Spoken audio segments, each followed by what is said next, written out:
என் இனிய தமிழ் உறவுகளுக்கு வணக்கம். இந்த பதிவு எதுக்காகனா, செம்பரம்பாக்கத்துக்கு வர தண்ணி எல்லாமே நிறுத்திட்டாங்க போல். தண்ணி எதுவுமே வரல செம்பரம்பாக்கத்துக்கு வர்றது. அதேமாரி இந்த சைடில் ஏதோ ஒர்க்ஷன் போயிட்டு இருக்குது போல். இதெல்லாம் சீரமைக்கிறாங்க, மண் அள்ளி கொட்டி கரை கட்டுறாங்க. அதேமாரி சவிதா காலேஜ் கட்டிக்கினே இருக்காங்க, நிறைய கோயில் மாதிரி. ஈவினிங் டைமில் இந்த இடத்துல ஹெவி டிராஃபிக்ப்பா, கிராஸ் பண்ணவே முடியல.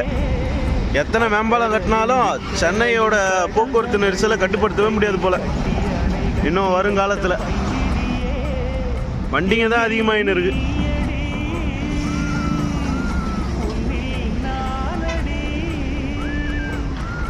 மழை இதுக்கு மேலே வருமா வராதான்னு தெரியலையே, பார்ப்போம் பொறுத்து இருந்து.